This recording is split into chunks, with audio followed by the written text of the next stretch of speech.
कथा में कहा है। गंगा जो भगवान शंकर की भक्ति में इतनी डूब गई थी कि शंकर भगवान इसको अर्धांगिनी नहीं बनाए, भगवान शंकर इसको पत्नी नहीं बनाए। क्योंकि गंगा को अगर पत्नी बना लेते शंकर भगवान तो गंगा को पास में बिठाना पड़ता। तो शंकर भगवान ने कहा, गंगा तेरा तप इतना प्रबल है, तेरी भक्ति इतनी प्रबल है कि अगर तुझे अर्धांगिनी बनाऊंगा तो पास में बिठाऊंगा, पर तेरी भक्ति को देखकर मैं तुझे पास में नहीं अपने सिर पर बिठाना चाहता हूं। इसलिए शिव ने उसको अपने मस्तक पर बिठा लिया।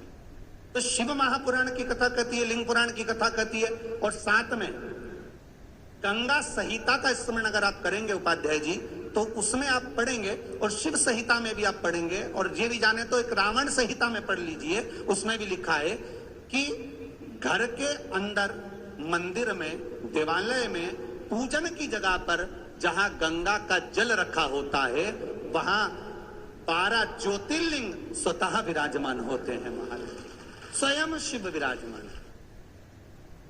अब हम कैसे कह दें कि गंगा का जल पूजन वाले स्थान पर नहीं होना चाहिए? वो तो इतना पवित्र जल, इतना आनंदित जल कि वो जहां पर है वहां पर 12 ज्योतिर्लिंग है। 12 ज्योतिर्लिंग उस जगह पर।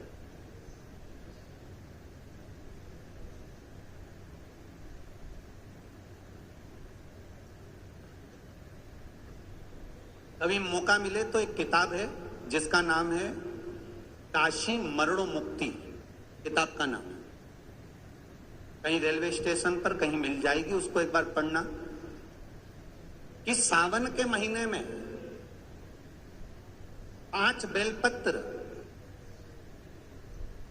गंगा के जल में डालकर सोमवार के दिन सावन के महीने में शंकर को चढ़ा देने पर महाराज जीवन का ऐसा कोई कार्य नहीं होता जो सफल ना हो। उस काशी मरणो मुक्ति में लिखा हुआ है कि गंगा के जल में सावन के महीने में मात्र 5 बेलपत्र डालकर शंकर को समर्पित करा गया, आनंद सुख प्रदान कर देता है। तो गंगा का जल तो आपरूप ही आनंद का देने वाला है। जहां पर स्वतः गंगा विराजमान है वहां 12 ज्योतिर्लिंग विराजमान है, स्वयं शिव विराजमान है। हमारे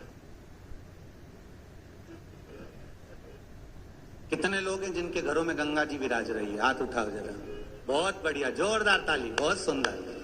आप सबके घर में गंगा जी विराजमान है, तो फिर तो 12 ज्योतिर्लिंग, भगवान शंकर 12 रूप में आपके यहां तो सता ही विराजमान है, स्वयं बैठे हुए हैं। घर के भीतर शिव है। महाराज पंडित जी ने गंगा का जल छीटा कि भाई कोई मांस पटक कर चले गया है, साफ कर दूं मैं। गंगा जल छीट कर पंडित जी चले गए। दूसरे दिन फिर कड़प आ गया, फिर ले आया, फिर छोड़ दिया। पंडित जी ने फिर सफाई करी। अब रोज पंडित जी विचार करें, बताओ गजब का आदमी है, रोज ये मांस पटक कर चला जाता। पंडित जी लोहार की दुकान पर गए, एक पिंजरा बनवा ला। जैसे तोते को रखने का पिंजरा होता ना, ऐसा पंडित जी ने एक शंकर जी के लिए पिंजरा बनवाया, और उस पिंजरे को शंकर जी के ऊपर रख दिया और उसको पत्थर से ढक दिया।